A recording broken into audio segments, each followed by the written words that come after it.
Yes, that sounds right.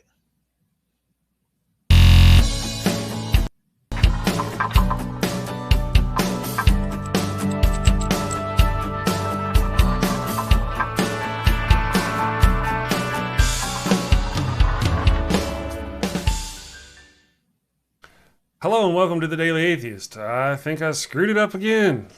I gotta put on my glasses. That's the problem. I took off my glasses. Good morning, everybody. If you can hear me, it is Tuesday the 31st. OBS.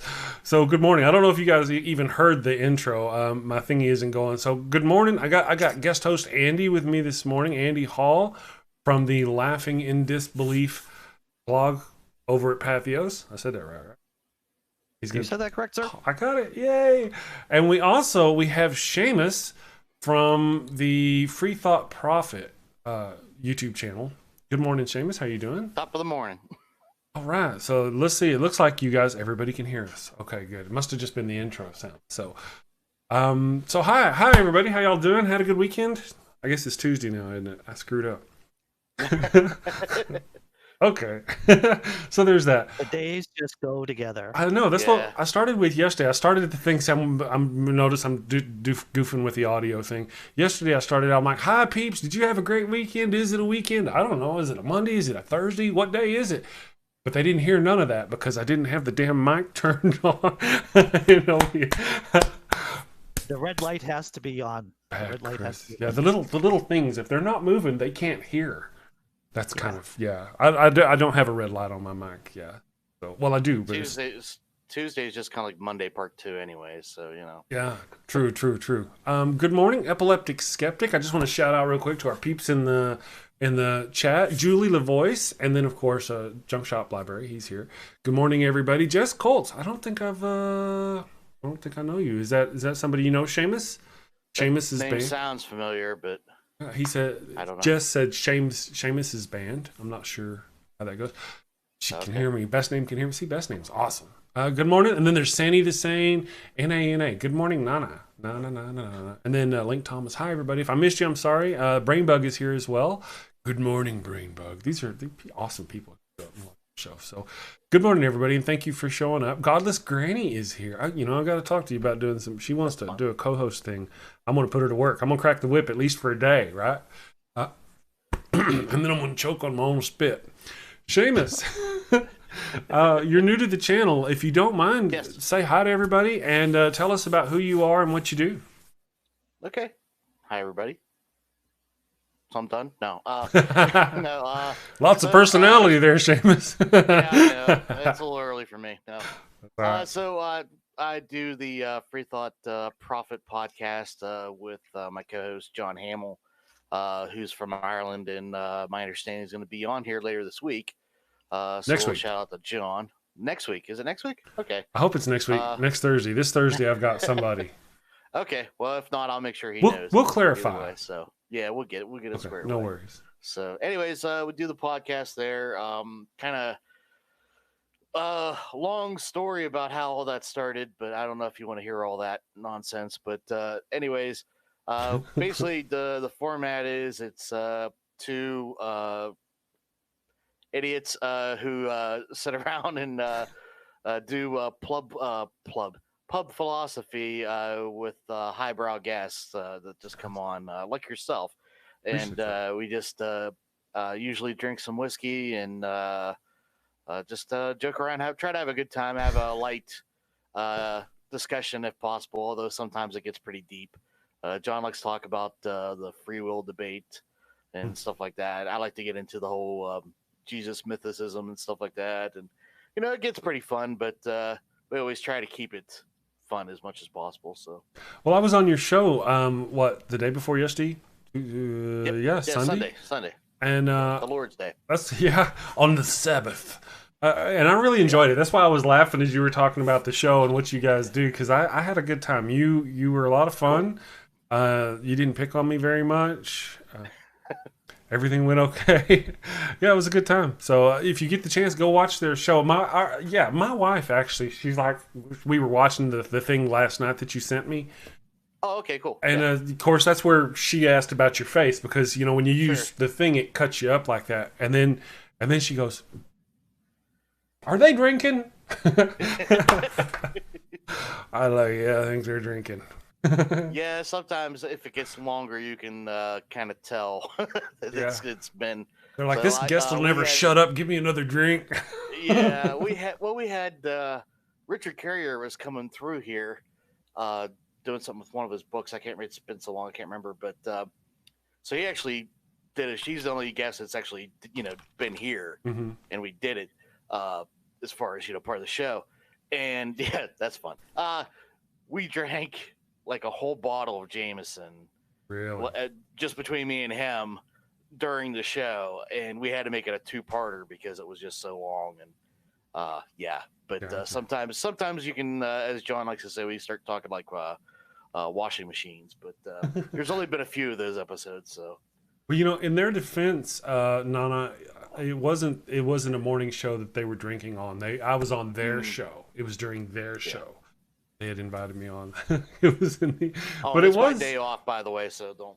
It was like 1 or 2 in the afternoon, wasn't it?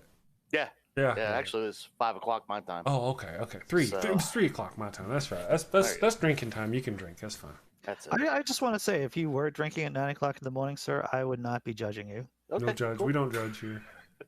I'm not trying to set myself up for drinking on this show, like sometime in the future. Okay, all right. Not my plan whatsoever. Kept laying the groundwork. I see what you're doing. I like that idea. Right. So, well, somebody said beers for breakfast, so I just went with that this morning. So, yeah, yeah, that's kind of. Okay, yeah, he is actually drinking on the morning show. That's all right, cool. Yeah, I haven't had that before. That's a new one, I think. Seamus, new ground. You've got a new badge to wear. First guy to drink on the Daily Atheist Morning show. So, if you don't mind, tell us a little bit about what got you into the Free Thought Prophet and how that all came about. I know apparently there's a long version. Yeah. Well, actually, I'll just start the podcast itself. Okay. So I was, like a lot of people, came from religion, right? Got myself into it, believe it or not. Can't blame my parents for that. They just gave me the basics, the golden rule kind of thing, but always kind of left me and my brother to our own devices as far as religion went. Not that they're happy with where I'm at now with it, but anyways. So found my deconversion's another story, but anyways, once I got out of it, decided to start posting things online, because we all go through that phase of, I'm fucking angry at, at all the religion shit, and you start posting things, right?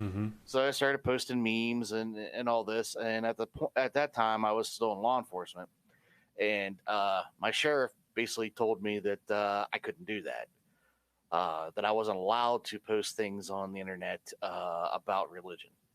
Oh, really? So yeah, so I created this little anonymity kind of thing, the Free Thought Prophet, and just made a page. So I figured, screw it, that'll be my way to do it. My little outlet.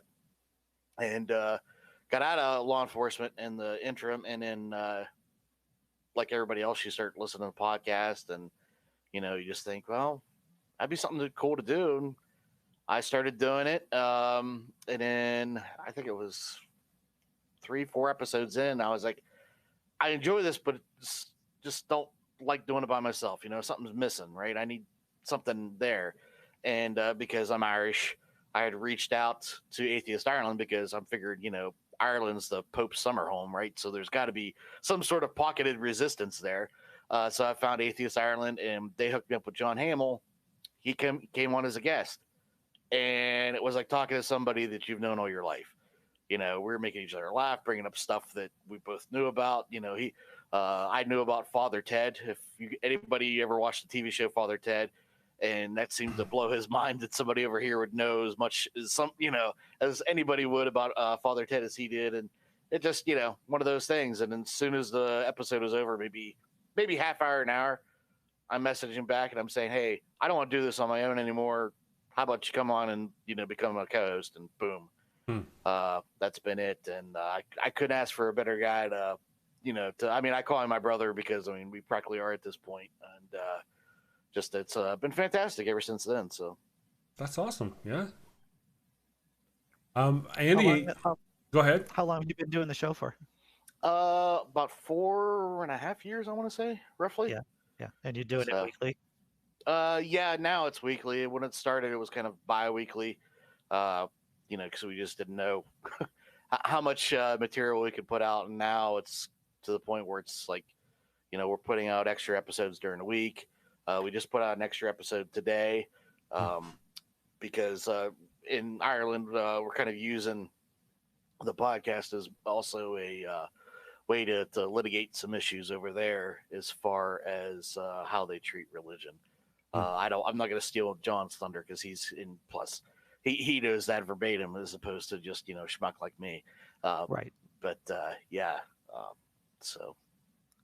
From what little I know about the situation in Ireland, there's been a sea change over there. Oh yeah, yeah. I mean, they're more progressive than we are at this point in a lot of ways. They did same-sex marriage before we did. Right now, the abortion laws have changed. The biggest thing, which John was still in Atheist Ireland at this point, I think, was the blasphemy law. Yeah. And he had a big part in that. But the other thing is, and this is something you can ask him about, is that it's kind of messed up, is their deity. They have deity rights. so God has his own rights over there. Yeah, so it's still a little bit bizarre. Really? Really? Yeah. I've never heard of that before. Yeah, it's pretty wild. Oh, I need to bring that up with Math Pig. Did you guys get a hold of Math Pig, by the way?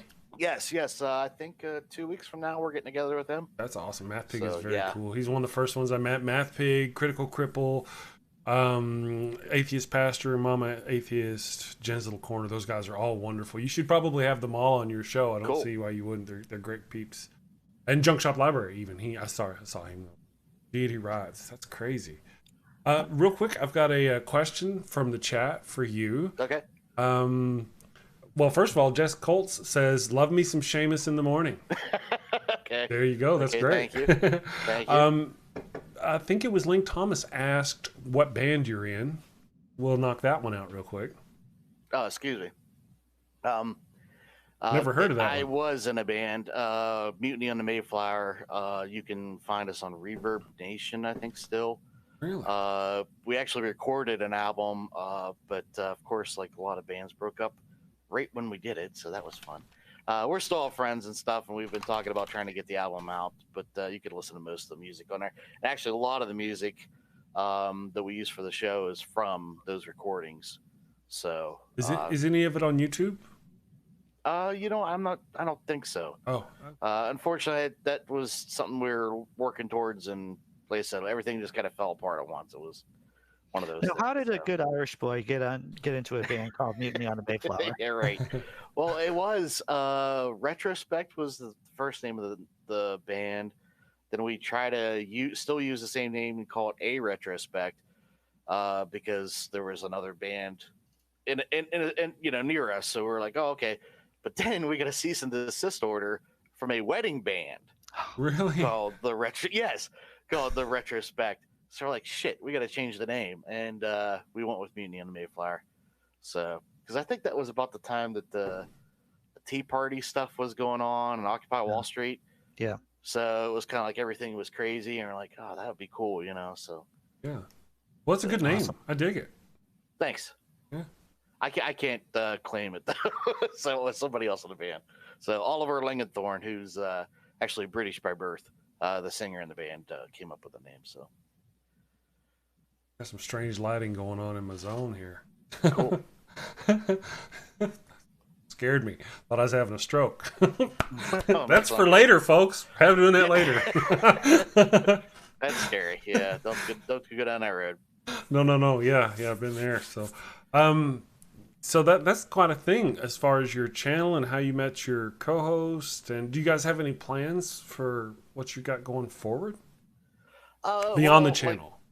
On the channel. Well, I mean, we still try to incorporate what's going on in Ireland as part of it. Actually, the episode today has a lot to do with one of the litigations that John got a semi-answer to. So I won't spoil it.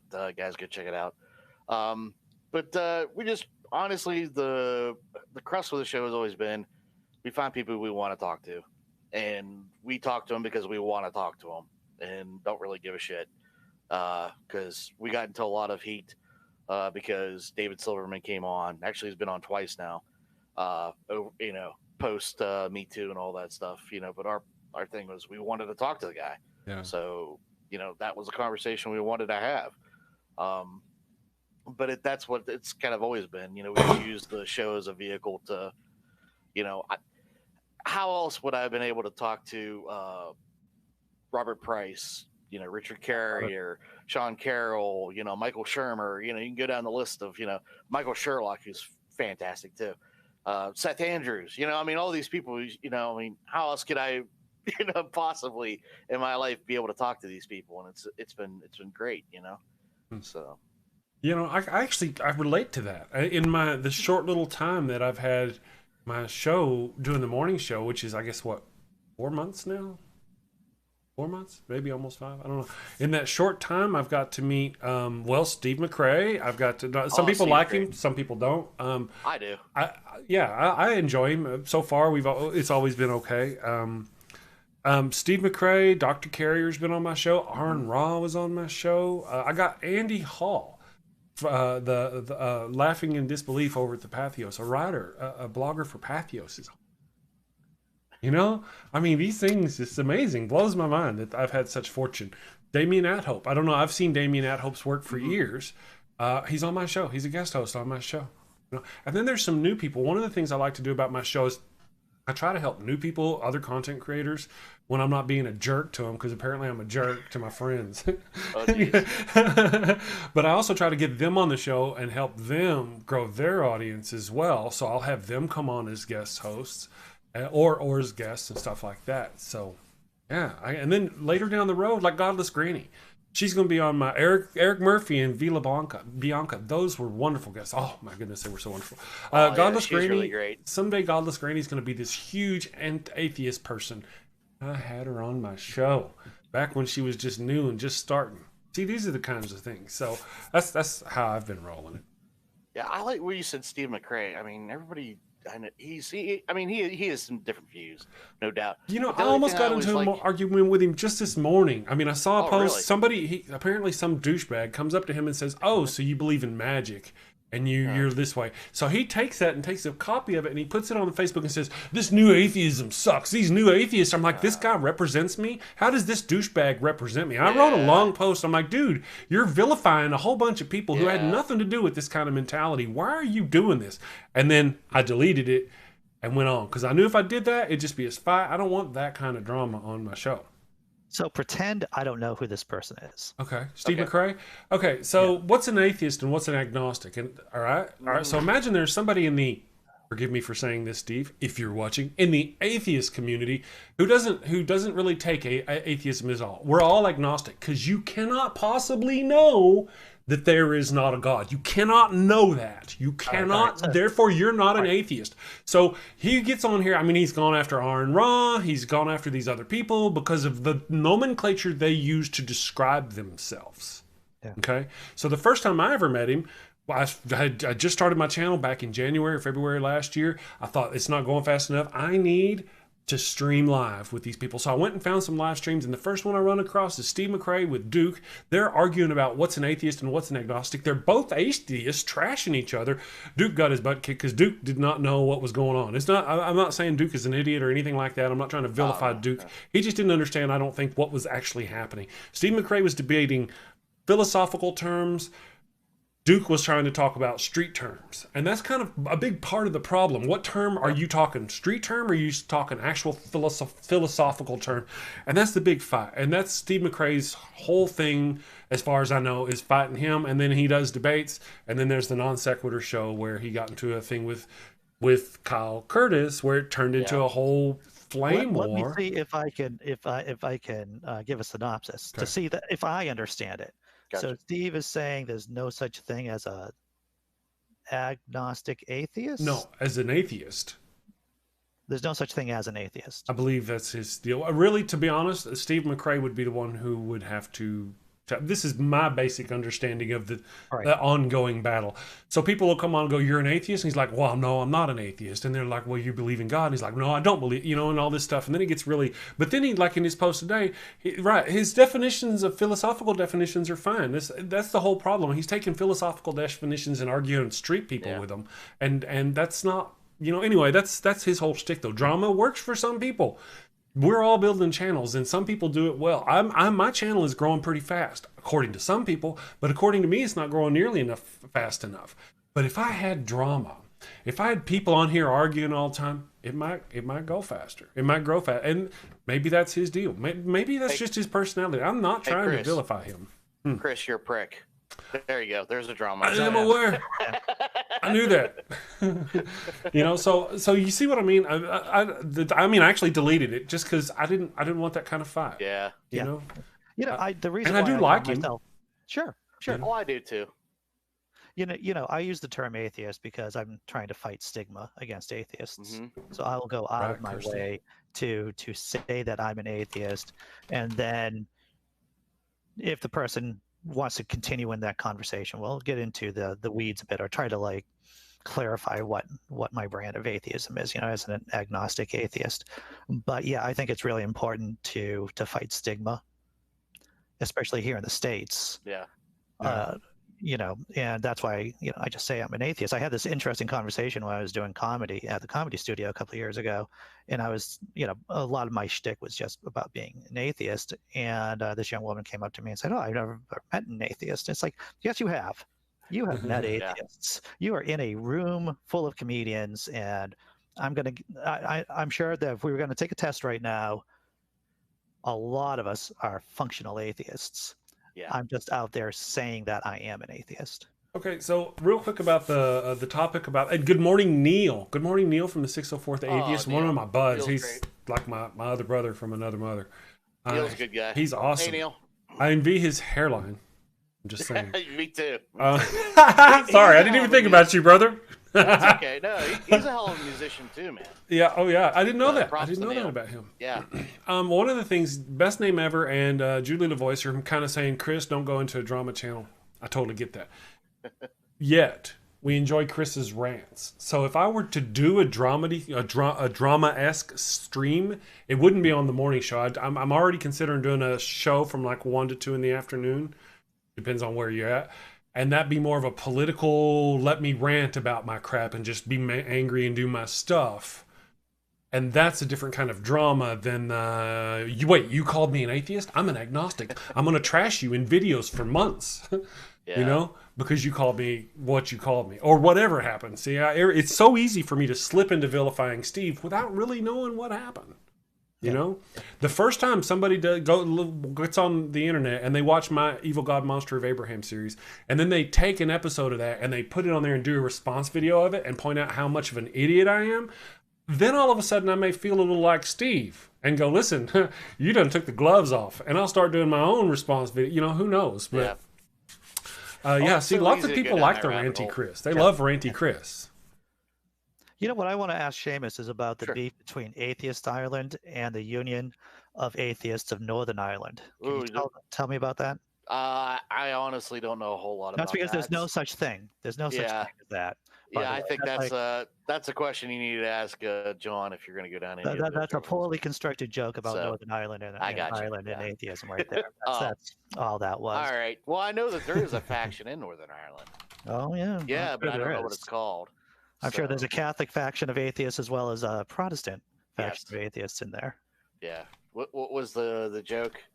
Hitchens said something about somebody went to shoot somebody walking out of a bar, or put a gun to the back of their head. It said, "What are you, a Protestant or a Catholic?" And they're like, "I'm neither. I'm an atheist." But were you a Protestant atheist or a Catholic atheist? Yeah, which God do you not believe in? The Protestant? Exactly. Yeah. So actually, we did a couple episodes. If notice, I really don't try to talk a lot about some of our episodes. I don't like to take up the whole show. But we did an episode recently, though, where we're just bullshitting because we're quarantined, and what else are you going to do? Well, John's more quarantined than I am, but that's a whole other argument. He grew up actually in Belfast, in Northern Ireland. Right. But then moved to Dublin, spent most of his adult life down there. But growing up in the Troubles and stuff, that stuff fascinates me. So we had a long conversation about that, and that was really interesting, and I really enjoyed that. It was a long time coming. So, Oh yeah, yeah, yeah. A lot of Americans don't realize that there are still peace walls in Northern yeah. Ireland that are locked nightly. Yeah, and I think for some people, because for whatever reason, I'm not trying to, I won't spell it out for some, although you could figure it out. If you think about what's been done by us in Iraq and in different places, the same kind of thing had occurred in Ireland, and once you start thinking about it that way, it's a little bit easier to understand why that's not cool over there too. Yeah, Let yeah, everybody else fill in the gap there, but yeah. True enough. Oh, my. So, dude, you were in law enforcement for a while. What were you doing? Yeah. Well, I was a city cop for 5 years, and then a county deputy for over 10. But I really enjoyed doing investigations and stuff. That was, who grows up wanting to be a cop, thinking, oh boy, I can't wait to pull him over and write the ticket. It's like you're watching the, Law and Order, street, highway interdiction, right?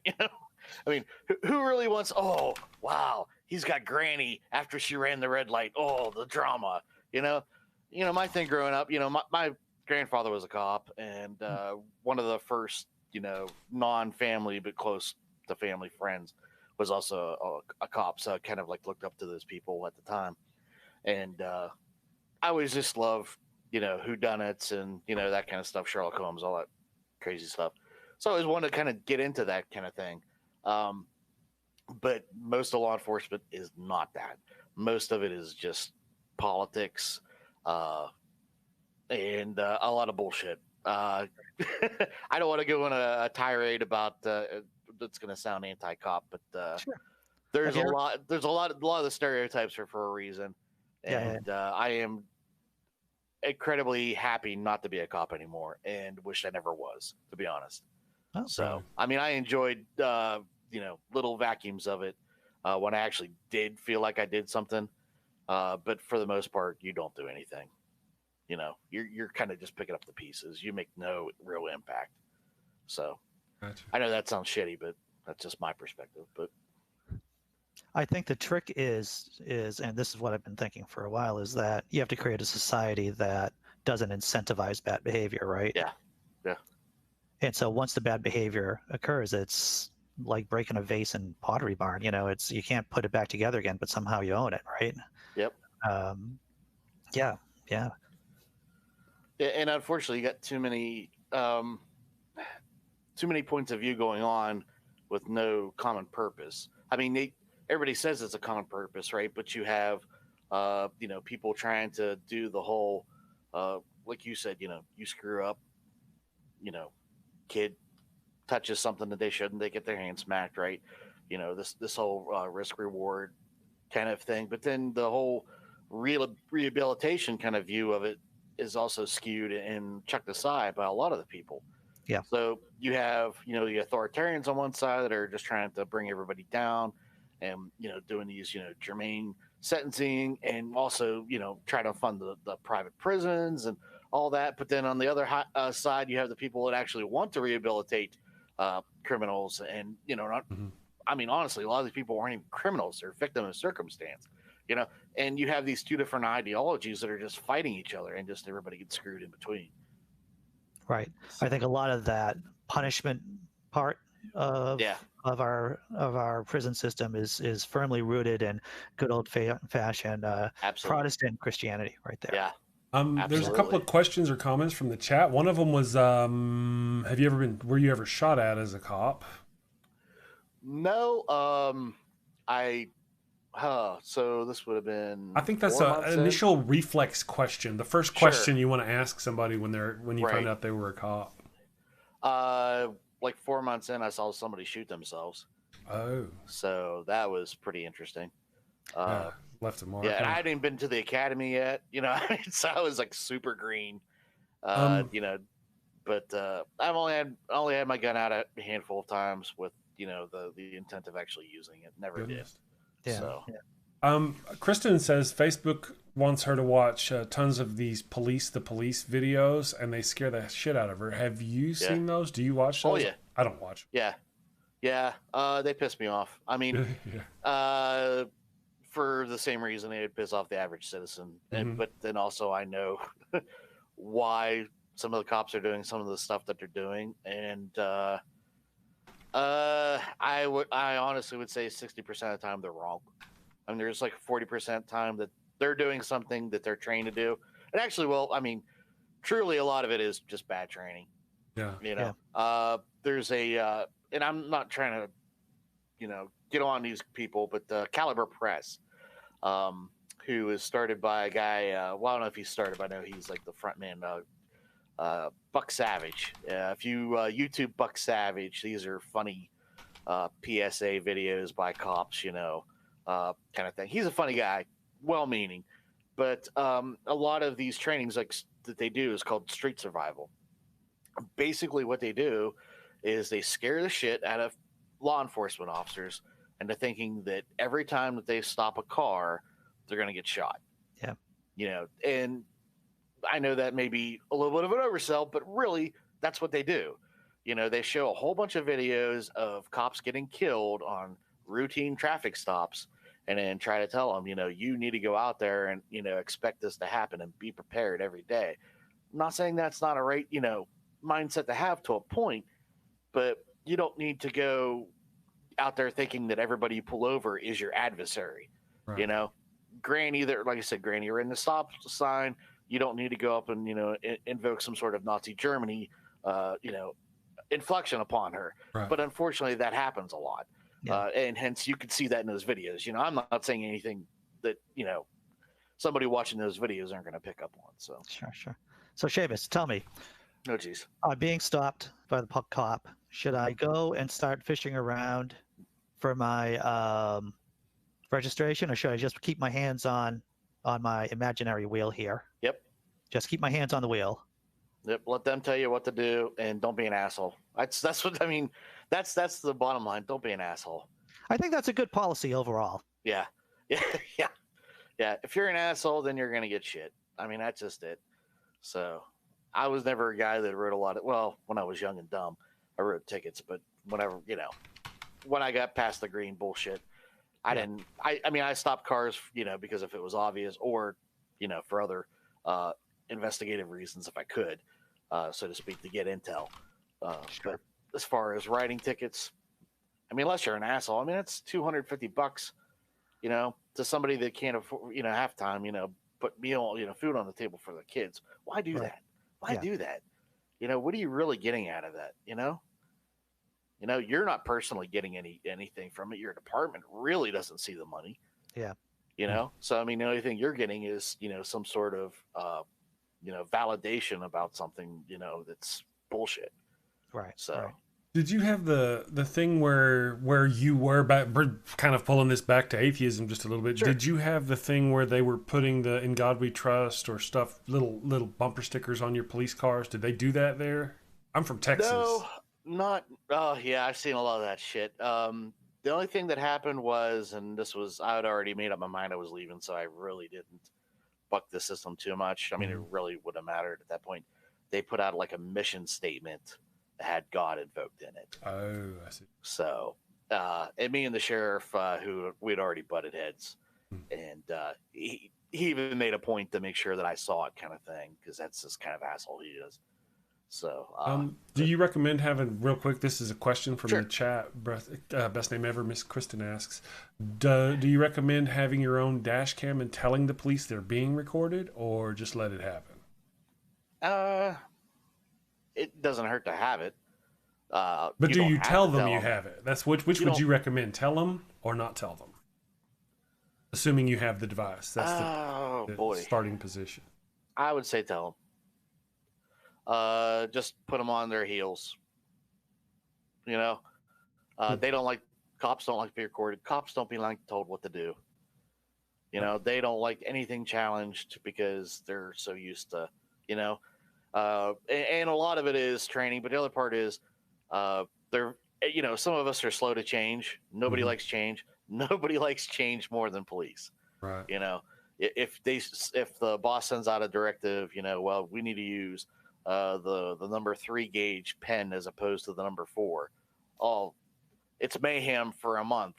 People were crying, and so it's horrible. I mean, the hills people choose to I'm die not on. exaggerating. Seriously, it's that bad. Right. So, Brainbug says that can confirm they did that in Missouri with the bumper stickers, or with the In God We Trust or what. Yep, yeah, I've they're not seen the that. only ones. I think there's several states that have done that stupid shit. Yeah. Well, now there's this thing going through that since, what is it? In God We Trust is our national motto, thanks to some religious nutbags.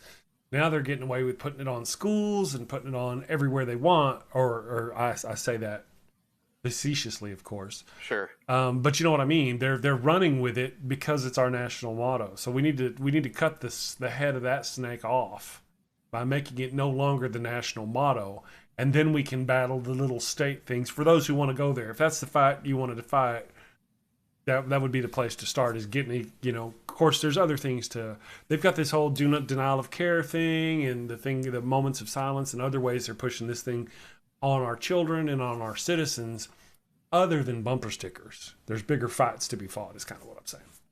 But it's a good one. Yeah. If you got time on your hands, and bumper stickers. That's a fight that's been, I know it's been fought for a long time, and I can't remember the gentleman that started the fight, because he started it mainly with the Pledge of Allegiance. Yeah. And that's been kind of the crust for, a lot of these things. I know Freedom from Religion Foundation really pounds us. Any chance that they get, they go after it. So American Atheists used to be on, the attack, but I don't know why they've kind of gotten docile. They don't seem to want to really fight like they used to. Is that change coinciding with Silverman leaving? I would guess, because I mean, really, since he's left, that's how it's been.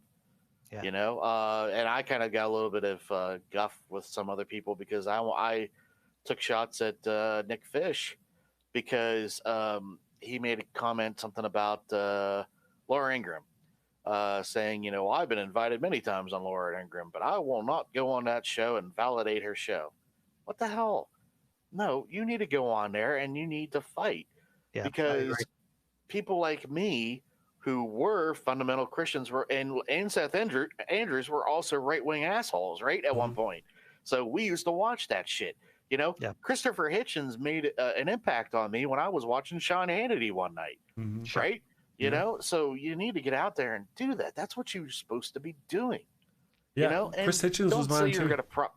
Don't say you're gonna prop up her show. Her show doesn't need propped up. Right. Yeah. I mean, come on. That's just a big, uber woke virtue signaling bullshit. I'm sorry. Julie DeVois points out e pluribus unum. I prefer that. Yep. That's where we need to head. That's from one comes many. Is that what that means? Epileptic Skeptic mentions she always loves it when an older conservative person talks about how important under God is, but they can't tell you when it was added. Yeah. They don't know the history of it and who did it and why it happened. 1953, was it? Somewhere 56, somewhere. It was during Eisenhower's. Yeah. The communist scare with the Russians over there and their communist things. And when was it put in our when was one of them was added back in the 1800s? Was it the Well, I think it was during the Civil War. Coins. Yeah, it was on coins, I think. Yeah. But it wasn't actually put on the notes until the 50s. Yeah. And I think there's like either a year or 2 year separation between the pledge and the actual note, them being added. So, Junk Shop Library wants to know if you have a bucket list of guests. Wait. Do you have a bucket list of guests for your show? I understand that. It's a bucket list of I'm sure everybody does.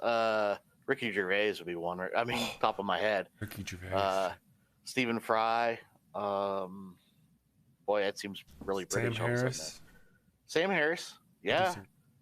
Because who else is what? Sam Harris, Dan Dennett, Richard Dawkins, obviously. Yeah. I don't think there would be anybody on my list that would be a surprise. I mean, that anybody else wouldn't already won. You know what I mean? As far as that goes, I mean, unless we start talking about, something else, we talk about music, I'd be wanting Jimmy Page on, that kind of thing. Sure. Oh yeah, no doubt. But yeah, so he's the reason I picked up a guitar, man. So E pluribus unum means one out of one many, out of many one or something. I don't know who asked. Did you ask that, Seamus? Did I miss something? Yeah, we were just talking about. Okay, I missed it. I must have been. Yeah. So Kristen mentioned that it was out of many one. Okay. So whoever missed it, I got it. Sorry, I'm every now and then I look away and I miss something. So, Ricky Gervais would be wonderful to have on the show. Talk about a hoot. Be almost as cool as having like that Andy Hall guy. Yeah, that Andy Hall guy. He kind of sucks sometimes, especially when he's drinking at 9 o'clock in the morning, which I think is going to be more often. I should think of some kind of a drinking game for me to do when I do these co-host these shows with you, Chris. There you go. Yeah, there you go. As far as not to hijack the question, sure, but I want to hijack the question. Sure. That's time to do it, man. There you go. One of the things I would love to have Matt Dillahunty on my show. Still, he's one of the those people who were, when I first poked my head in the atheist sphere, they were there. They're not the biggies. The biggies, we know who the biggies are. Everybody knows, but these are the medium biggies. Forgive me if you're insulted by that medium biggie person, but you're picking up what I'm putting down. You know what I'm saying? Not the top four, but those folks underneath there. So it'd be nice. And then this is going to sound a little gushy, but another thing to add would. Eric Murphy and Vila Bianca. I've already had them on the show. I would like to have them back again. Those would be just some of my favorite people that I've had. Those guys. And then, of course, the biggies that were mentioned, but Matt Dillahunty and those people. Because whenever I first started watching, at least Eric Murphy, as part of the Talk Heathen, was one of the first things I noticed, and I saw it caught my attention. Now, naturally, if Chris Hitchens, but he dead, right? But if he weren't dead, he would be the first person on that list. I'd be hitch slap me, do it, hitch slap me in front of everybody. He was just such a wonderful person. He's really missed right now. I'd love to hear his commentary. Just speaking of dead, the other dead person I would resurrect for a conversation would be George Carlin. Oh, dude, that's exactly what I was thinking too. Yeah. George Carlin. Yeah, he's my personal Jesus. So actually, my the favorite again. Sorry. Okay, I guess I am going to plug my show here. Plug the show. Favorite episode we did was, and it took me a while to get it to where I wanted it. Was 7 reasons why George Carlin is better than Jesus Christ. I need to pick that one up, I guess. So that was a lot of fun. So are you going to tell us some of the reasons? You can't just leave us hanging. Oh, geez. Well, one, George existed. Come on. Well, then, easy. Okay, that's a big one. Yeah. So, and I went with 7 reasons because of the 7 dirty words, filthy words, however you want to say it, that he got in trouble for. So, but yeah. And if you haven't read, that's the other thing people don't realize. Not only did stand up, he wrote books. Yeah. And why isn't Jesus brought the pork chops yet, or something? I think that's the title, something like that. Yeah. Fucking hilarious and fantastic. Yeah, you could also get the audio of it where he's reading it. And the best bit on there was about aliens versus Jesus. How why is it that whenever people talk about UFO sightings, that they're kind of just dumbed down and looked at as goofy people, but whenever we talk about Easter Sunday and the people that worship it, they're grandiose and accepted. And then he turns it around and he starts talking. He does a news, fake. He puts on the sportscaster, or not news anchor voice like he does sometimes, and does what the news should be, as leading up to the holidays, and it's hilarious. So, but that's my favorite stuff. So, Chris, we were talking about it before we started the show, just to pivot a little bit, about you have to build a quarantine room? In your house? Okay, so those who don't know, my wife works in the medical field. She gets frustrated when I talk about this. She's going to get me. Anyway. But you're not mentioning she's a doctor like every 5 seconds like Ben Shapiro, though. So well, no, I do kind of... I've tried. She's told me to stop talking about it, so I've mentioned it. Anyway, I'm going to do it again here because what's she going to do, right? My wife is a nurse at the VA, and the VA has the cooties.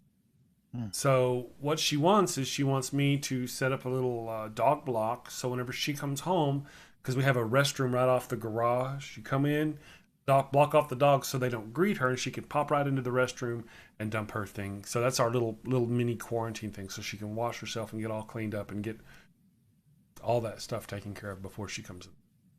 So she can lather her body full of Lysol, like the whole can of Lysol or something like that. Well, actually soap. Just soap. Just normal soap. Just soap.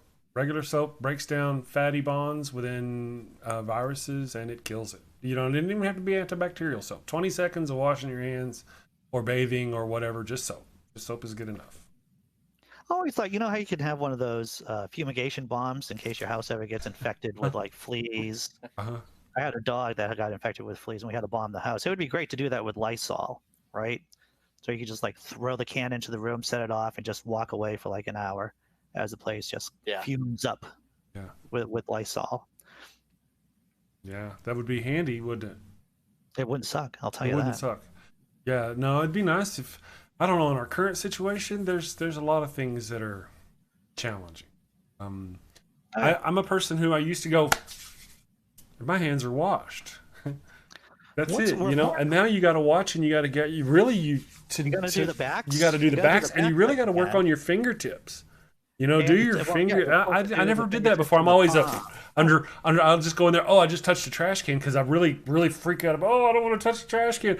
I touched the trash can. Let me cut this hand off. I'll go in there and I will wash it, and I'm done. That's how I've been all my life without realizing, man, you actually got to stop and you got to do some stuff if you want to.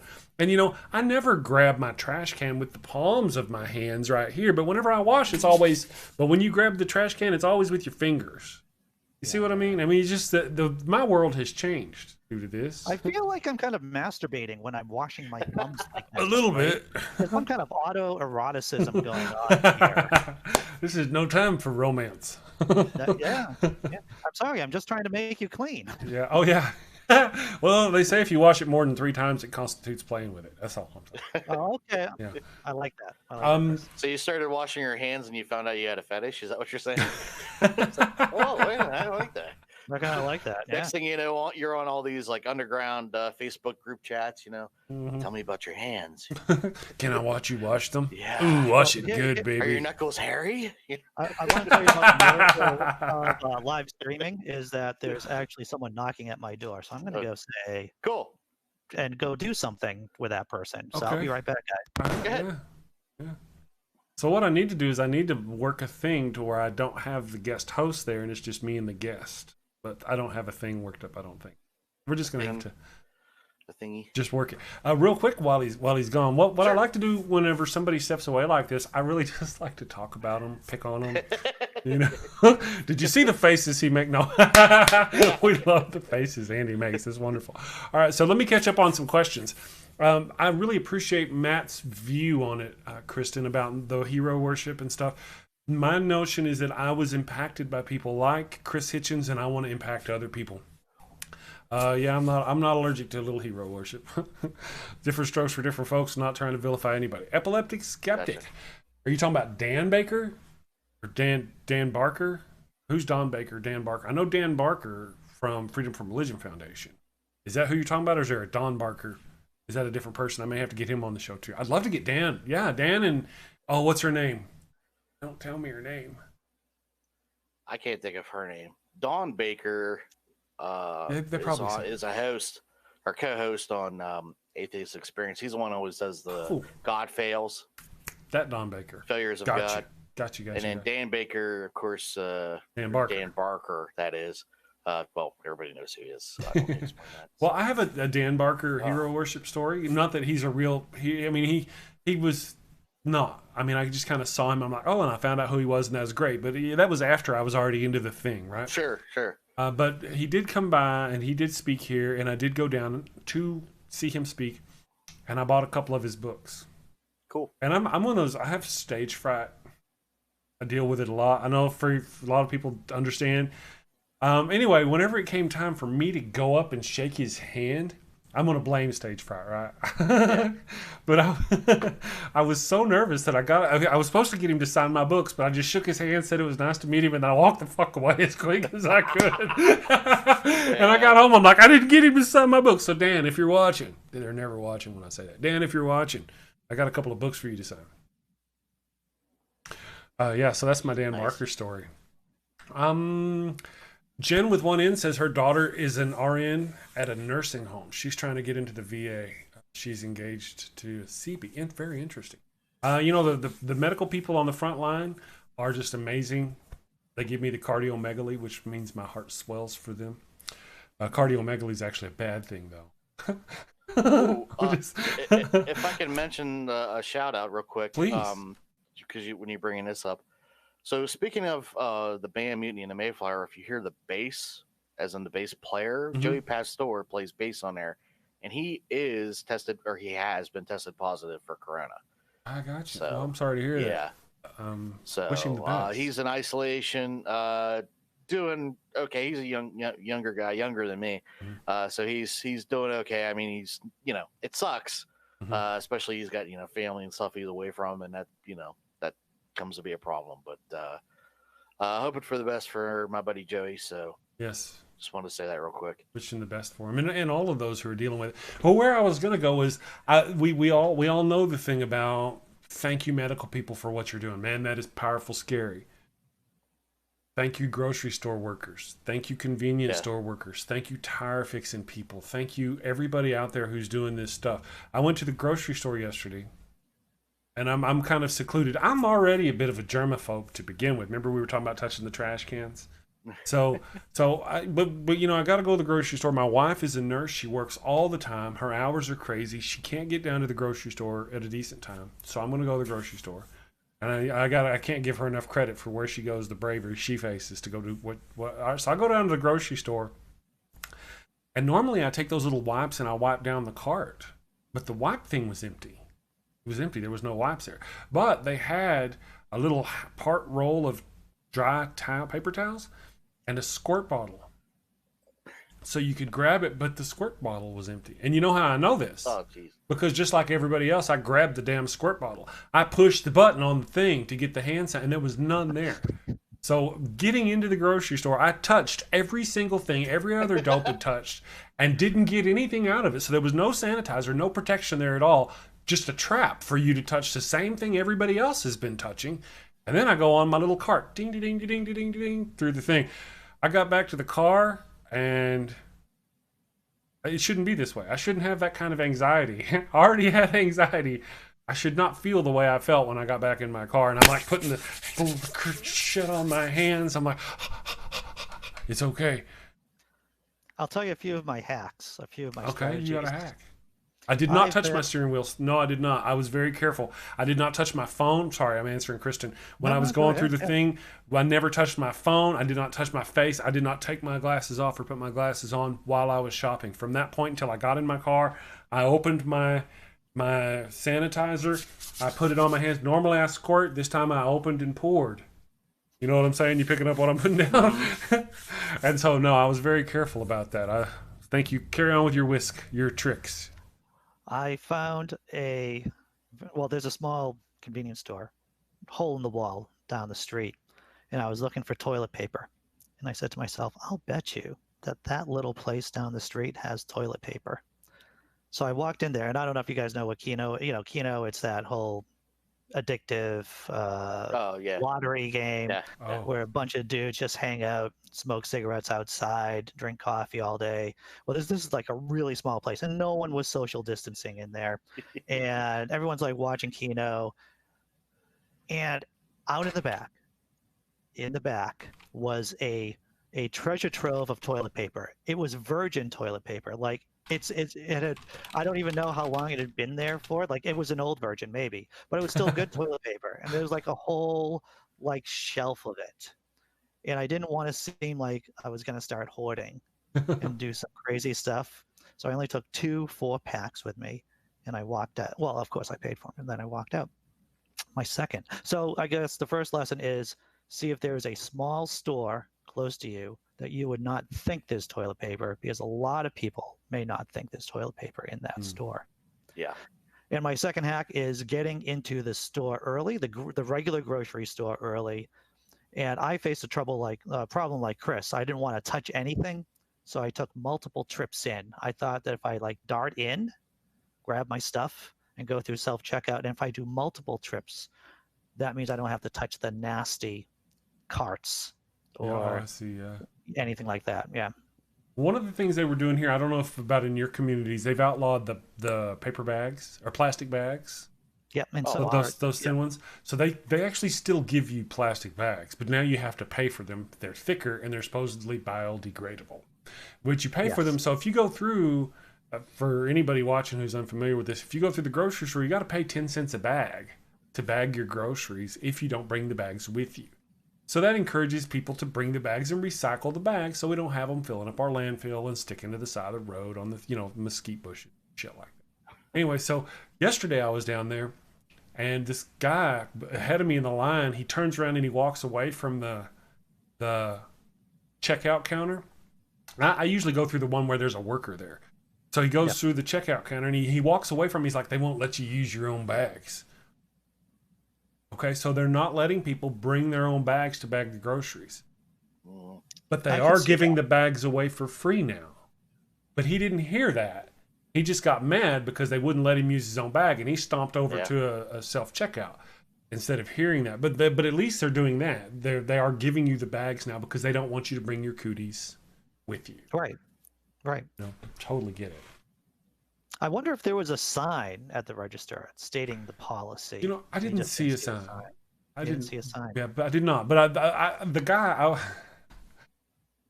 you know how it is. At first glance, I'm gonna say this without knowing. He seemed like a Trumper. He doesn't care about the virus. He doesn't believe the virus is as big a problem it is.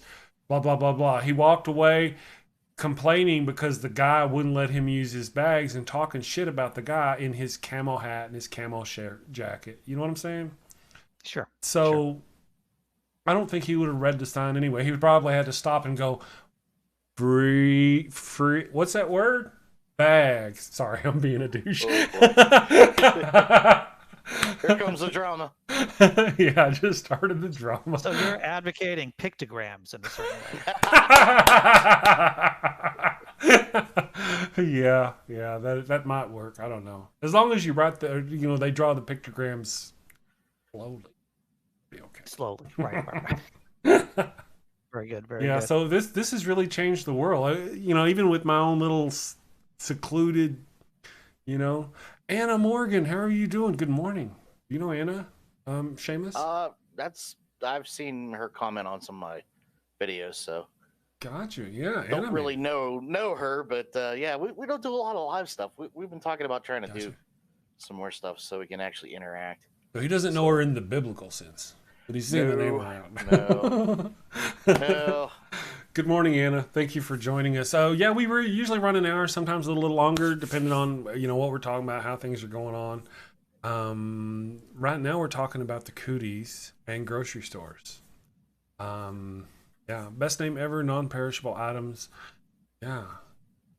One of the things that we've noticed here is that we're in kind of food lines now, but they're digital food lines. So if you want to shop at Walmart and Walmart has a thing where they'll bring the crap out to you now. I don't know if they do that in, other places. Giant Eagle does that too now. Yeah, so they actually started it beforehand, and we took advantage of it. Every now and then, though, you'll order like sweet potatoes, and instead of getting a 4-ounce thing of sweet potatoes, you'll get 2-ounce thing of sweet potatoes, and that pisses my wife off because she wants a whole 4-ounce. You know what I mean? I don't get it, but anyway. But now, whenever you try to go there, it's almost reminiscent of the World War II rationing, which I did never live through. Yes, you can order some, but you can only have 2. You can only have 1 meat product. You can only have this. You can only order 2 after Tuesday on midnight if it's windy outside and the old people have. You know what I mean? It's a little different, but it's still the same. Good morning, Hurry Bench. So you have a fan, Seamus. All right, so I'm going to have to add your name to the list of people who've had fans follow them and actually call them out in the chat, because that doesn't happen every time. Eric Murphy and Vila Bianca, Those two had it, and Aaron Raw. I think those are the only people where I've had somebody come. Oh wow! And go, hey. I think even I want Epileptic haters. Skeptic was one of those people. I believe. She came over because that's how we met her, was through a different. I think That's cool. Yeah. I want haters to come and follow me. Yeah, that's it. That's when you know you made it, right? That's when you made it, right? Yeah. I don't. It's have like the any hate haters. comment troll follows me onto Chris's show. That would be entertaining. We know I've had a couple of people make comments in my YouTube channel. But once they get kind of weird and aggressive or threatening, I just ditch them. I don't let them hang around. Yeah, that's a good policy. I got no time for that. Eric Murphy. It was Eric Murphy. See, Eric Murphy. He is awesome. There you go. I am a fan. I'd love to have them back on the show. He's just, you're familiar with Eric, right? Yeah. You know, a lot of times us with the atheist community, we're like this. We're like, come on, come at me. But not him. You know, he's all emotion and softness until you piss him off. I mean, I'm sure he has his limits, but he demonstrates that us as an atheist or atheists have emotions and issues and there's more to it. Yeah, yeah. There are many diamonds to us as a facet. No, wait. There are many facets to us as a diamond. That's what I meant to say. And he kind of exemplifies that softer side of it. Whereas like Matt Dillahunty, and me too. See, that's one of the things I was concerned about in the beginning, but the more we go along, the better I think I'll be at it. I didn't want to be a debater kind of person because I was a little worried I'd be too much of a jerk, you know? I don't know really the rules about debating, but it wouldn't take long for me to learn, right? There are specific rules that you follow. There's debate etiquette and all those. So if we're going to do a real debate, I need to learn those things. But I'm just kind of too, you're a jerk. You're wrong. You're an idiot and you're wrong. Here's the evidence. Look, you idiot. You're wrong. And that's the kind of person I am, and I don't think I'd make a very good debater. I'd like to roast battle. I think that. That'd be fun. Yeah, that's it. Battling a Christian. That would be fun. There you go. That's awesome. You ever done a roast? I've never done a roast. No, I would be intrigued with. I've watched Jeff Ross videos, of course. Oh yeah, specials. That guy. Don Rickles back in the day. Oh, Don, Jesus, Yeah. you can't even. Yeah, you can't even like put a Don Rickles video on YouTube now. I mean on Facebook without it getting flagged. I think. Yeah. That guy was just off the freaking reservation. But yeah, hilarious. So yeah, I think roast battling Christian would be really fun. Yeah, that if I were to say the enemies of at least our podcast or whatever you want to call it is like the super woke, or as that has been dubbed the wokest day, that just they can't help but outwoke themselves and inflict pain on themselves because they have to fit in every category and kind of thing. That's what we've been attacked by the most, I think. Really? So tell me an instance that happened. I'm really curious. Well, again, actually it started the first time we had Richard Carrier on. Really? Because of his allegations, So, you were supporting rapists and blah, I have blah, a story blah. about that when you're done. Carry on. Well, yeah, I mean, really not a lot to it. I mean, just every time we have a guest or, any part in anybody's history or baggage, so to speak, gets attacked, you have to have somebody that's pure, right? It's like a puritanical culture, right? That is somehow secular. I mean, come on, folks. That's why we left religion, right? Yeah. Poor old Kilgore. I don't know if anybody follows her on. I know her. Yeah, she was on my show. Yeah, she's awesome. So when I first started, or when we first started, I should say, I used to always just get a screenshot or profile pic of whoever was our guest, and I would build a thumbnail around them, right? So here's their picture and blah blah blah, the notes of the show, and use that to advertise the episode on Facebook. Absolutely. Well, if anybody knows poor old Kilgore, she is gifted, and she likes to share her gifts, if you know what I'm saying.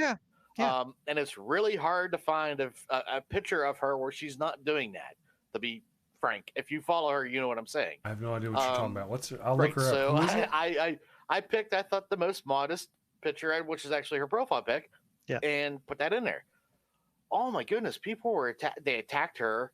I mean, you would have thought that I'm putting these, like people do. You post them in your various atheist corners of the web, right?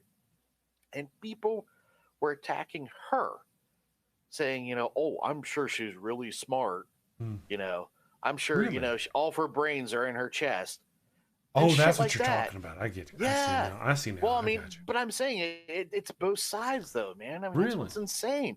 You know, and I'm thinking, you know, I mean, you know, I always say I'm a hippie trapped in an ex-cop's body. Okay, so you know, I mean, that's just how I roll, man. You know, I'm thinking whenever I got into this community and stuff, I'm thinking, you know, there's no judgment anymore. Everybody's just gonna chill out. Everybody's gonna have fun. You know, blah blah blah. Hmm. And that was my first kind of like, you know, hit with it. Is you know, what the hell? Why are you attacking this person? Yeah. You know nothing about her. You know, obviously you're just jealous because of her looks or something. You know, that you can't, you know, hook up with somebody like that. I don't know. You know what I mean? I mean, really, you're kind of getting into the mentality, like you said, of like the right wing Trumpers, and you know they're mainly evangelical and all that stuff. So Yeah. you know, we have a lot of that in the atheist community. It's just messed up. Well, let you me know? ask But you. then on the other side of the coin is you have these people that, you know, you can't say anything without it being some sort of, uh, you know, sin against wokeness. You know, another example of this was there was a meme, because again we post a lot of memes, and one had to do with the friend zone. I can't remember exactly what it was. Oh my goodness, people are like, the friend zone is just a has been term that's used by rapists and stalkers. What? Uh, I've never heard that before. For Yeah. one, Yeah, there's been a lot of pushback about the friend zone. yeah. yeah, but I the- mean, everything doesn't validate rape culture. You know what No, I it mean? doesn't, yeah. Everything you say doesn't just immediately go to that, and that's the problem. You know? Yeah. Well, there's some people So- out there. Some of the chauvinist groups, you know, the new era chauvinist groups who kind of propagate that as a Sure. yeah. But I'm not Like one of those people. Sargon, like Sargon Yeah. of Akkad kind of thing. But so Anti-feminism. I've been in the friend zone, but that Yeah, doesn't mean oh. that doesn't mean What I'm guy a hasn't rapist. been? What girl hasn't been? Let's be honest. True, Right? that's true, yeah. Everybody's done that. Yeah. yeah, exactly. So you know, one of the things here's my Richard Carrier story. I knew nothing. All I knew was a matter of fact, I started this show. Somebody came in. They said, "What do you think? Is Jesus real or not real?" I was like, "I don't know." And they said, "Well, go watch Richard Carrier stuff." And I went and watched their stuff. I was like, "That is very convincing." I have admitted I did not watch anything that debunks his stuff, if there is anything out there. I haven't watched an alternate argument. Anyway, so then I got the opportunity to have him on my show. I'm like, yes, he's agreed. I put him on there. I post out, hey, everybody, hey, Richard Carey's going to be on my show. And then Damien, you know, Damien Marie Adhope goes, Oh, yeah. hey, did you know about the allegations against him? And I had to It wasn't stop. just the allegations; it was the lawsuits, the frivolous Yeah. lawsuits. That was the thing that was the bone of contention for a lot of people. Yeah, see, and I didn't know anything about any of that stuff. No, I didn't. All I knew about was his history, his mythology, his mythicism, and that's all I wanted him for. But now I've got him on the show. I've already spread out that I don't. You know, I was kind of in a box there, so I said, you know what? Let's just not worry about that. That's not what he's here for. That's not Right. You know, and it didn't come up, thankfully. But then let's talk about Silverman, Dave Silverman. Sure. At what point does he ever get forgiveness? Is there never forgiveness? Now, Right. I understand with a repeat offender, you know, 5 years ago you did this, 2 years ago you did this, and now today we're getting accusations that you're again doing this. That's a problem. But if the guy did a thing 5 years ago, maybe he screwed up. And sometimes I'm not defending the rapist out there or the bad men or anything, you know. Some men say, hey, lady, would you like to go out to a dinner? And they're like, oh, my God, he approached me. He was so horrible and he did bad things. Or, you know, he grabbed her arm. I even read one where he just reached up and grabbed her arm. Yeah. And that was, you know, I know a lot of people. Joe Biden, he'd never get by. I know a lot of people. I don't like to be touched myself. You know, I get it. But that's not, oh, hey, this lady touched my arm. Now I'm going to go start crying. I don't understand. Anyway. At what point does he find forgiveness? If Richard Carrier has not had any of those experiences for how long before we go, it's okay to have you back on the show, buddy? How long does Silverman have to go without any accusations before I can have him on my show without getting... There is a path of, and it's a path well worn by celebrities of, I did something wrong.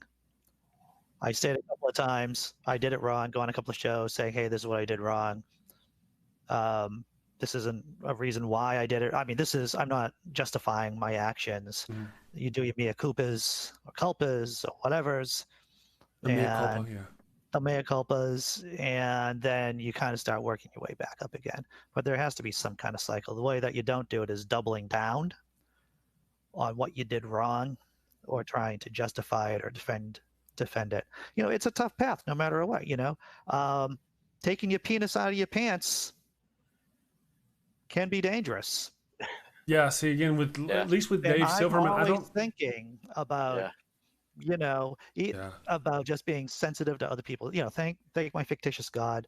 I've been in monogamous relationships for a long time, and at no point am I going to a convention thinking I'm going to hook up, right?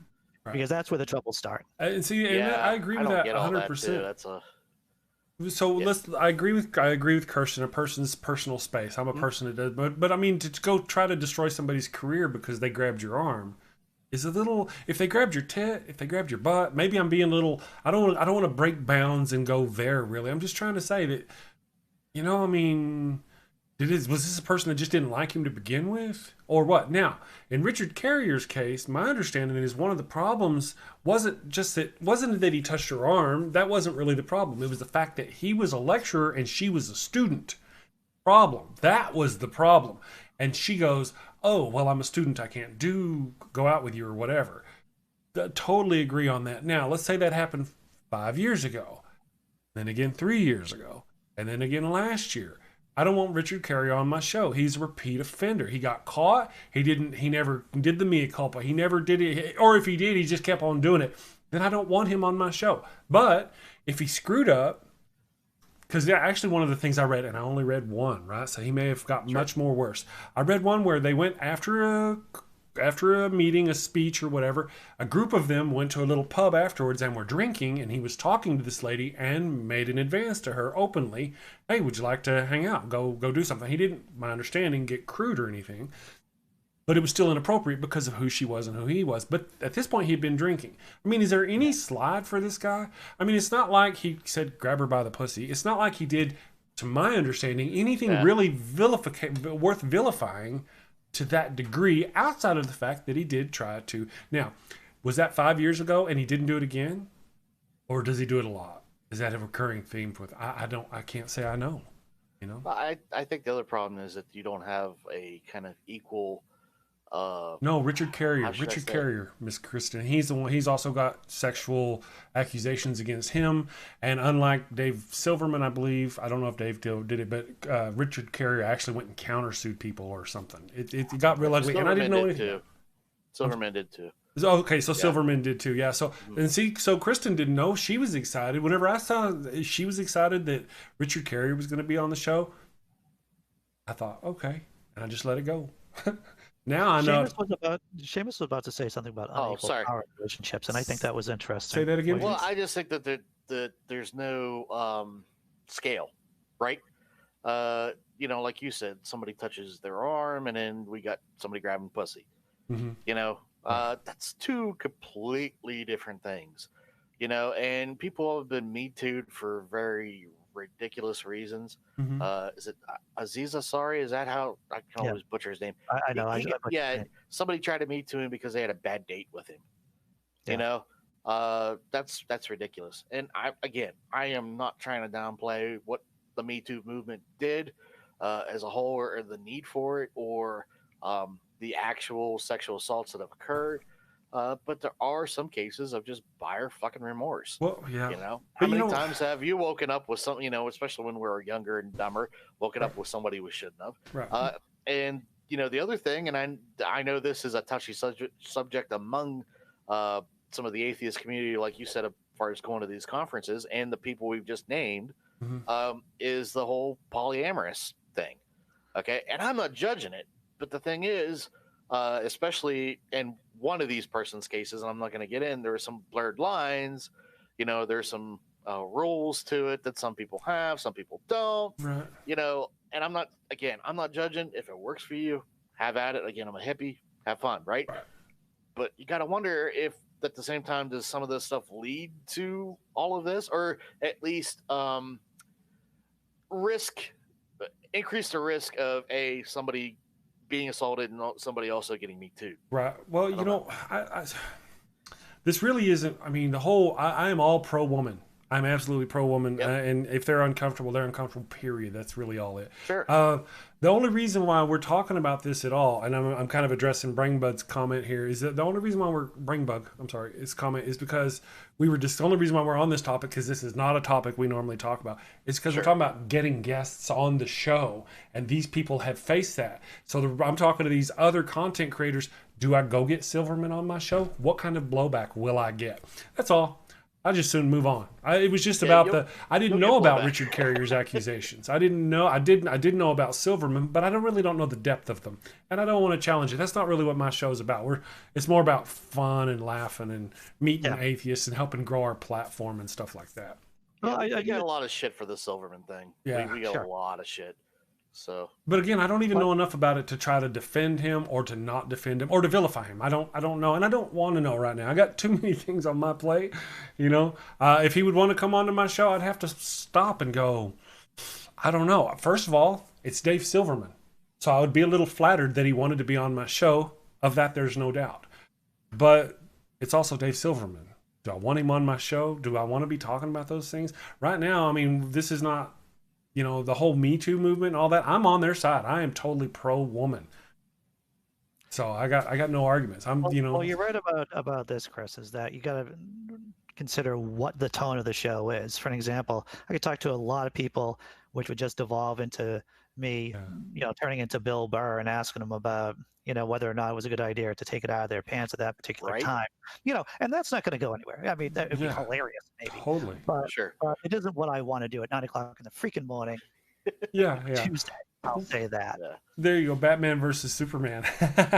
I totally get it. And Julie LaVoice is mentioning that, if you want to talk about the Me Too movement, have a woman on the show. Perfect. That's great. I didn't plan on that. I didn't say, oh, look over here, time to talk about the Me Too movement. Wasn't part of the plan. It just happened. So I'm all about that, talking about the Me Too movement. Totally agree There are a lot of things in our modern society that I, as a semi-older person, have to adjust to. I came from an environment that did not have these things. I wanted to call her Miss Vi or Miss V, Vila Bianca, but I shouldn't. I'm from Texas, so as out of politeness with a woman, I'll say Miss and her first name. If she's a married woman and it's formal, then I'll say Mrs. and her last name.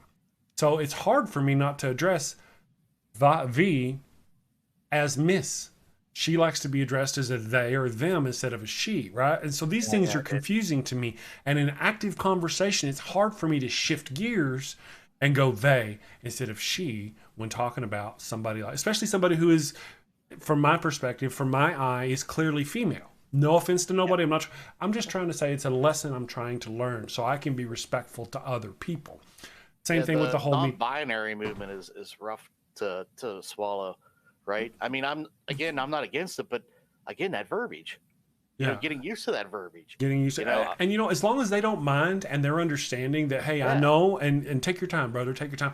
It's whenever they're like, hey, I want to be them or they, and they get ugly. I'm like, hey, I'm sorry. That's what I'm afraid of. It's never happened to me, but I'm afraid. Well, it's about building up street cred, right? So my kid wanted me to use they, them pronouns, everything like that. And not he, she, or anything like that. And I made and still make a good faith effort at doing that. But anyone who talks with me for more than 2 minutes knows I am an idiot. Right. And that being said, I do my best. Yes.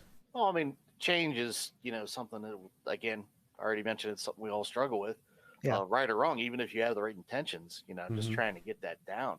I mean, hell, for the bulk of my life, Caitlyn Jenner was Bruce Jenner. Yeah. So if I refer to Caitlyn as Bruce tomorrow, I'm not doing it, to be a dick. It's just because I've known Caitlyn as Bruce longer than I knew Caitlyn as, right? Yeah. Anyways, but I mean, I don't like Caitlyn as a person. I'll tell you that. That's true. I think Caitlyn's got a lot of fucked up issues, and not related issues. to gender. Yeah. I mean, I guess living with the Kardashians will do that, But I want to talk to Epileptic Stupid. Is it a valid excuse? Once again, I'm not justifying Epileptic Skeptics here in flubbing up my kids' pronouns every once in a while. Right. Yeah. But that's the whole deal. We However, don't want to be attacked. We're trying, and I don't want to be Yeah. attacked for trying and failing. You know. And I'm gonna go. Hey, oftentimes I'll say your name. I call Aaron Ra. I'm like, oh, I don't mean to say Aaron Ra. It's just my accent. I'm just trying to play it off. I don't mean it, but to be attacked because you're saying it wrong, or you, Andy, you're playing it off. I'm just stupid. I'm trying, but I'm stupid, and I slip up every now and then. Is stupid a valid excuse? Now you're being attacked for your placating reason why you don't, every now and then you slip. Not that brain bug is really attaching you, or epileptic skeptic is really. I'm just using these as examples. It's hard to walk that line and not attack. Part of the reason, like Seamus was saying, that he tries to do, but there are other people out there who will call him Bruce. Yes. See how I called him Bruce instead of her Bruce on purpose to be a dick. Yeah. And it's because of people like that those people reflexively attack back whenever people like me don't mean to be offensive. It's complicated. You know what I mean? It's complicated. I want to respect them. I'm just learning. I'm learning. No, I know epileptic skeptic. But it could be taken as that. I'm just using that as an example. You guys are perfect. I'm not trying to start a fight or anything. It's all about the intention. I mean, that's really what it comes down to. Exactly. I mean, if I sit here and use a racial slur in a derogatory way, then it's pretty clear to make the infraction as to what I'm trying to say. But if I'm reading Tom Sawyer, right, and I'm reading it verbatim, hello, there's some racial slurs in there. I don't think anybody's going to say, well, he's a racist, or at least they shouldn't, because if I'm just reading something and sharing something with somebody, right, I don't know. Just everything seems to, again, the blurred lines, right? Well, everybody wants to be offended too. That's the other problem. That is kind of there's a bit of that, but we've all seen, and I'm defending the other side, whoever the other side is, but we've all seen that video of the woman in, I think it's like some kind of store, and there's a man behind the counter who keeps addressing the woman as he and sir. Even though the woman is a man transitioning to a woman, I believe. I don't really know. That's part of my problem, is a lack of understanding. But my understanding, clearly this individual desired to be called a she. She was dressed as a she, and she asked to be called. But the douchebag behind the counter, despite this individual's request, insisted on being a jerk. And that's just too common. Guess who? It's a Trump supporter. It's a right-wing nutbag. It's a Christian or a religious person who wants to vilify these people for doing nothing more than being who they want to be. Yeah. I'm always amused by the excuse of, words have meanings. That's just a made-up word. That's just a made-up word. And it's like, well, I hate to tell you something, but they're all made-up words. Yeah. Yeah, they are. It's their intention. Words. Yeah. Well, what about okay, Andy? Let me ask you this: what about comedy? I mean, how much shit did Dave Chappelle get into recently for his? Dave special? Chappelle, yeah. I mean, do you think? Let me actually ask a question. Do you think that comedians should be off bounds? You know what I mean, or out of bounds, rather, right? So they should be able to just say what they want because it's comedy, right? Or I will say, should they be hold? I was listening to Doug Stanhope talk one time, and he was saying comedy is the only art form that if people don't like your art, they think you suck and you're an asshole. That's paraphrasing. Doug. So there's always, because comedy, just like a lot of art, has to do with playing on tribalism, right? We're taking social norms and twisting them and turning them around and saying, how about this? What do you think about this? So there's always going to be danger. There's always going to be danger when you're making a joke or a meme. And a lot of comedy is just understanding the room that you operate in. So if you're in a small, like I've been accused of being too NPR before, right? After a live show, I just come in, it's like, hey, you're really funny, but you're a bit NPR. It's like, I can understand that. Sure, that's my brand. And it was a larger room. I wasn't performing in like Cambridge or Somerville or anything like that, which are really liberal areas in Massachusetts. Sure. So understanding the room that you're in is really important so that you don't cross the line. That being said, there's a certain school of thought that if you're not walking one or two people, in other words, people are so insulted by your comedy that they leave the room, that you're not really doing your job. Yeah. And there's also the fact that as you get to be bigger and playing larger venues, that just means there's going to be more people that are going to be insulted. You know, if you're going to insult 2% of the population in any room, the larger the room is, there's just going to be more people that are going to be angry with you, and because there are phones and people and recording you, Oh yeah. you're just gonna pee on the fucking third rail more often than you would if you just work in small rooms. You know, it's interesting that you bring up the question, Seamus, about what's off limits and what's on limits. I sent a clip to Andy Hall, an audio clip, and I don't know if you guys have heard of this, but I actually made a false radio commercial, and it's for Father Flanagan's line of inflatable altar boys.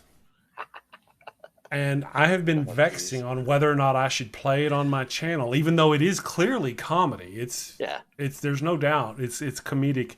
I even have it to Irish music in the background. Ding ding ding ding. And Father Flanagan's line of inflatable altar boys coming to a Walmart near you.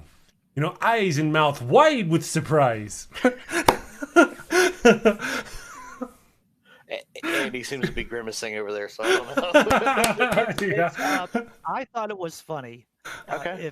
If anyone, but of course, you know, I do dark humor. Anyone who is even vaguely familiar with what I do on Laughing and Disbelief on Patheos knows that I did a post a couple of months ago about sex robots, like pedophile, like child-sized sex robots being shipped out to area priests by the Vatican. Gotcha. You know, about the Vatican. I think I did see that. Okay, see, so that's me. This is what I do. Yeah. I do, and I write every single day.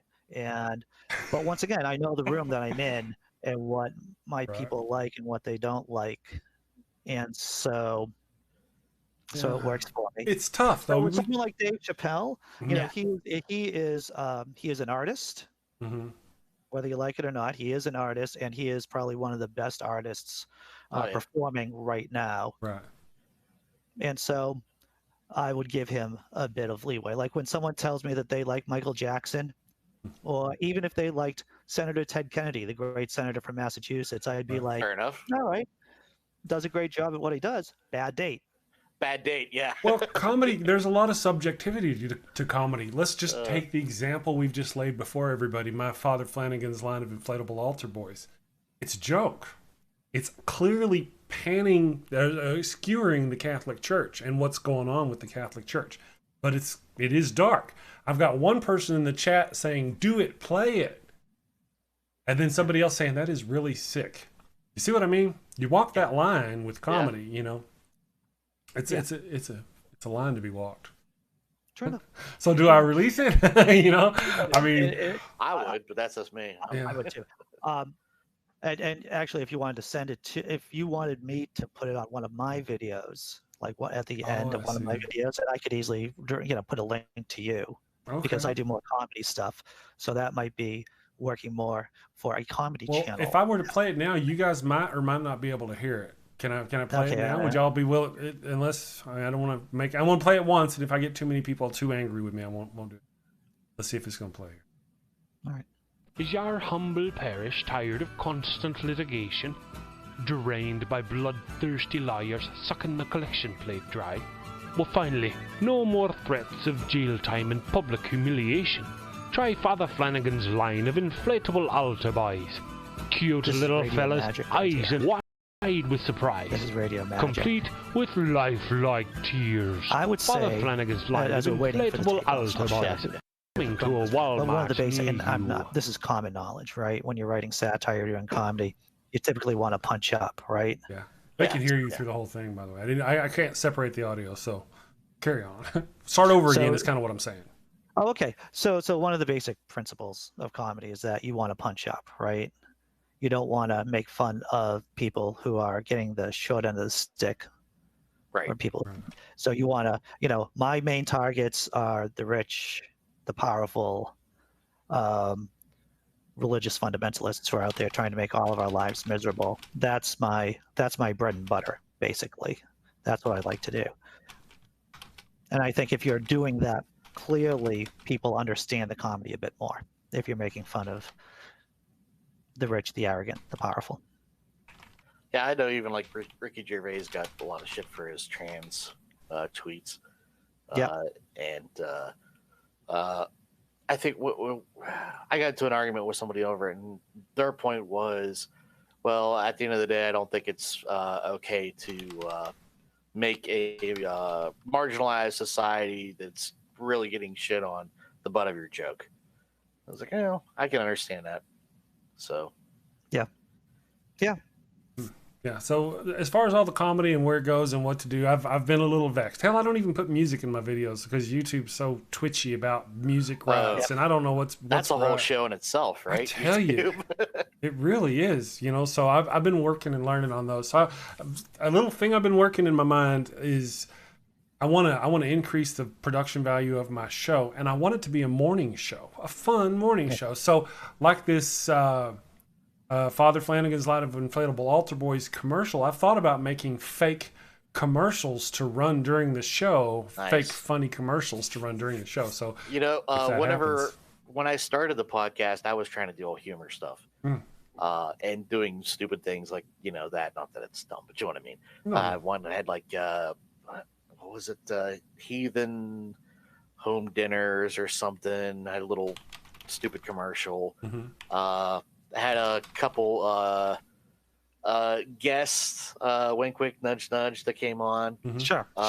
One was Reverend PJ or something, and he was friends with what was the clerk from Alabama or whatever that wouldn't sign the.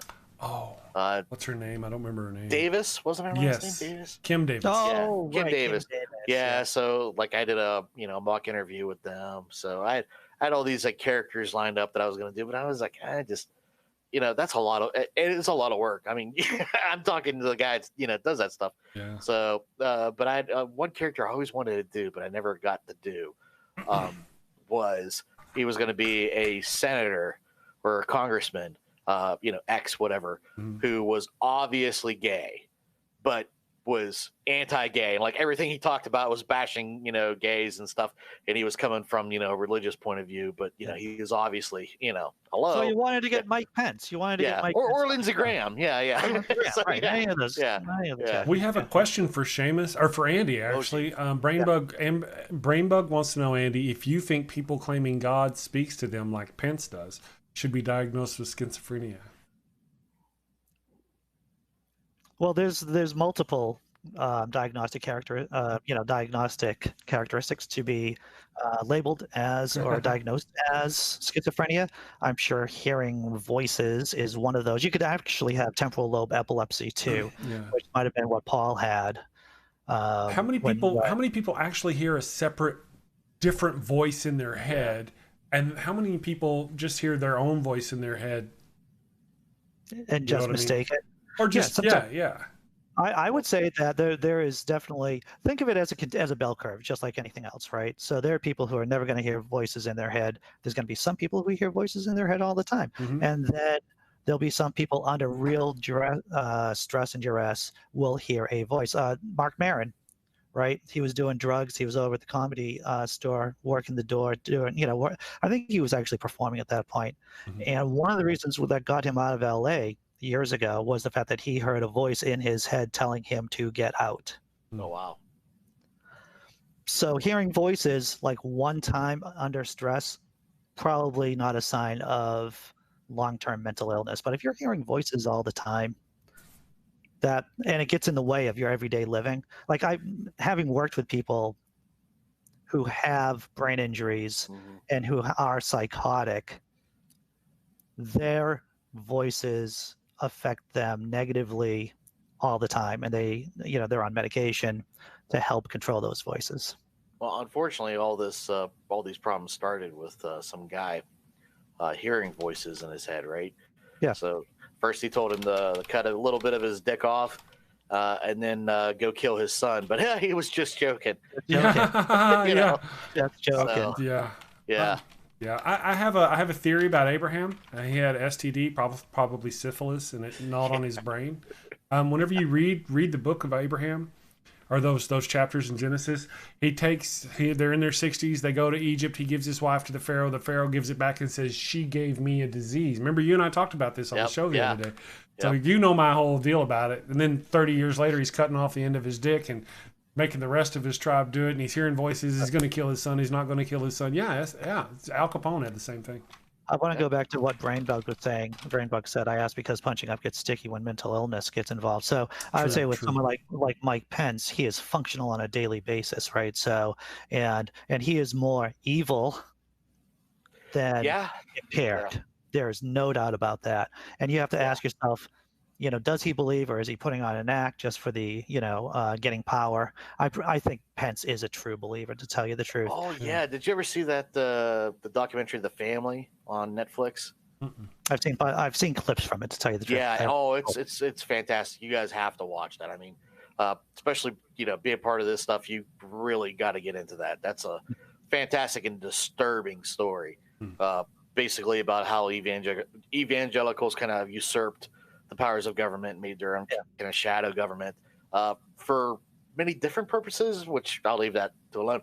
But the one thing that came from that really stuck out to me was because they have this whole network of different people and people who belong to the family and all that. And they brought up Mike Pence, and somebody was like, "Well, Mike doesn't belong to the family. He kind of listens to the drum of his own beat or something, or the beat of his own drum, but it's very much along the lines of us." I mean, the way he was saying it was kind of like, yeah, he might be more fucked up than us. Oh, I see. More indoctrinated, more. Yeah. Well, that's it. Those become severe problems whenever they're. I mean, who is the guy in charge of stopping the current plague that ravages our land? Who would that guy be? Fauci? I'm talking about. Actually, I thought it was Pence. Didn't Trump put Pence in charge? He's in charge. Right. Yeah, I'm Pence right. is in charge of the task force. Fauci is infectious and allergic. For now. For now. You're right. Yeah. But Pence is the guy put in charge of this whole thing. Are we going to do something? Are we going to stop and pray? Is stopping and praying doing something? Well, we've seen the pictures of him praying with the task force. Whenever you put somebody who doesn't believe in science in charge of something that's very important and science related, you're just asking for problems. Yeah, have you seen the meme? It's based on the actual graph where the National Day of Prayer issued by Trump, and it has like the line of the coronavirus, and then right at the point of prayer, it goes spiked straight up. Really? Yes. Yeah. I saw that, dude. Maybe we ought to call it the Christian virus. Whoa. I mean, they want to call it. They want to call it the Chinese virus, but really, the Christians are the ones saying it's either their God has put this on us, right? It's wiping out the bad people or whatever. So it's they should own that shit. We should call it the Christian virus. Yeah. Everyone would know the difference between those schizophrenic and prophesizing by whether the information they gave was within their own scope of experience. Well, yeah. Maybe not. Maybe not. Yeah. Well, it's There's hard to tell what's lines there. Yeah, it's hard to tell what is within the experience of someone else's scope of experience. I read that right. It's an interesting point. Well, you could also kind of say that also fits the other Abrahamic faith as far as Islam. I mean, Well, Kristen actually mentioned something earlier that I think has entered my sphere before, but I've never really put a lot of thought of it. She said some people don't even hear their own voice in their heads. And I just can't imagine that. I talk to myself constantly. You know what I just discovered the other day? What's that? My girlfriend, who is much smarter than I am, I was reading about how some people, a lot of people, like this is common, that some people read without hearing their own voice. Yeah. It's subvocal reading. Yeah, I've heard of that. And I mentioned it to her, and I mentioned it to her, and she goes, "Yeah, that's." She's looking at me like I'm an idiot. Once again, correct. Yeah. And she's like, "Yeah, that's a thing. Why don't you do that?" And it's like, no, I didn't even know that existed up until. Well, I mean, I thought everybody just had Morgan Freeman in their head whenever they were reading, or right. Some sort of cool narration. Yeah, right, exactly. So, I studied that because I wanted to do speed reading as a kid. I was really kind of into speed reading. And one of the tricks to doing the speed reading is to let go of that voice and just let it be a stream of thought into your head. And personally, I just never got good enough at doing that. And really, in my mind, when I'm reading a story and I'm hearing the voice in my head read that story, I'm chewing over every little nuance and detail. Yep. If I'm speed reading through it, you miss so much. Yeah. And then what do you remember later? I don't know. But I have a bad habit of that. I really do. Because I just want to get the content right. I want to get through it. I want to know everything. And I often have to reread a lot of books. So especially related to this kind of stuff, if I pick like Michael Sherlock's book, I read it pretty much, straight through when I first got it. But then he asked me to write a review about it or something, and I'm like, oh shit, like I gotta really study this, now kind of thing. It's like I remember like key points, but I'm like, there's no way I can do this justice without breaking it down. So I was like, shit. Sure. Guys, I'm actually have to go do some as my thing, right? It's 10:39. I have to go do Bake some a cake. stuff. I have to go do some daddy stuff.